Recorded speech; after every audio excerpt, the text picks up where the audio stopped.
Hello, welcome back to our Alluring Artists series. This is episode 4. Today I'm going to be talking about an artist and a painter named Julie Heffernan. And I chose this artist to talk about today because she shares a lot of similar motivation for making work as our current exhibiting artist, Mark Messersmith, who you can see a little bit of in the background, as both of their art really centers around environmental issues and advocating for the future of our Earth. So I'm going to get started and share my presentation. Okay, so as I said, Julie Heffernan, and this painting on the left is called Great Acceleration. It's just one of my favorite paintings of hers, so I thought I would share, and one of the many that will be in this presentation that you'll get to see. So she was born in 1956 in Illinois. She currently lives and works in Brooklyn, New York. She's a painter mainly, and she does landscapes and figures mostly now. She's switched back and forth throughout her career, and different things that she's working on have different needs, and so she chooses them depending on what she's trying to convey. But right now, she's her latest work is mostly figures, but she has done both throughout her career.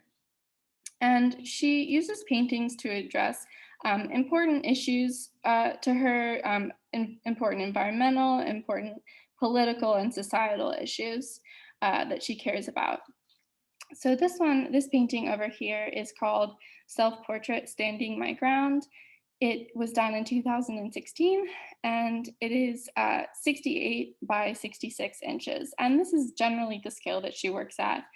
She works pretty large, and some are a little bit smaller, and some are a little bit bigger, but that's generally what it is. So she has this really distinct style that I think you're beginning to see, and with a lot of these rich colors and a lot of blues and greens, as well as reds and yellows.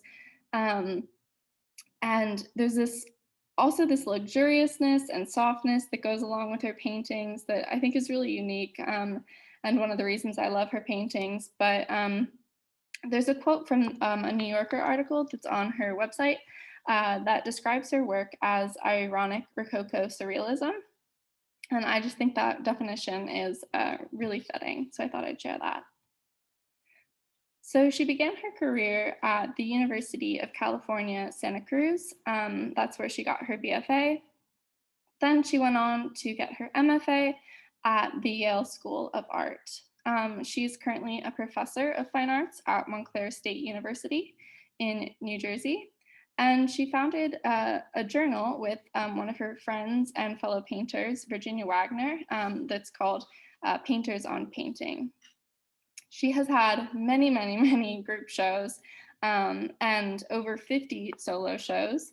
And she's gotten many awards as well, including a Fulbright grant, a fellowship from Skowhegan, and a National Endowment for the Arts research grant. So she's very well established and very talented. So one of the things, aspects of her work that I wanted to elaborate on before I get into her evolution of her work is that she uses the words self-portrait in her titles in almost all of her pieces. And she goes in to explain this in some of her lectures and interviews, as it's because some of her compositions are acting as a kind of window into her mind and what she's thinking about and contemplating. And it really doesn't matter if there's people in her paintings or there's a central figure or not. Most of them are called self-portraits. So she talks about this thing that she does where it's called image streaming. And like before she goes to bed or when she's relaxing, she just allows her brain to just send her images and stuff that's coming up from her subconscious to come into her conscious. and to think about. And that's where she gets a lot of the ideas for her paintings, which is really awesome. I'm a little jealous. So this is an example here. It's called Self-Portrait as a Broken Home.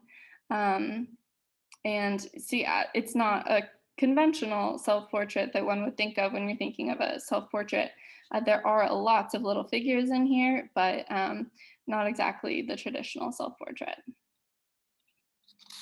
So I could go into the evolution of her works and the history of her works for a very long time. She has many, many paintings that she's done for a very long time, but I'm gonna do it as briefly as I can.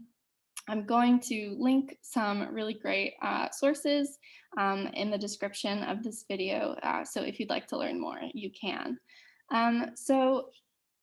When she graduates from Yale in 1985, she has been painting mainly still lifes, like this one, really inspired by the old masters, and she's adopting a lot of their style and subject matter.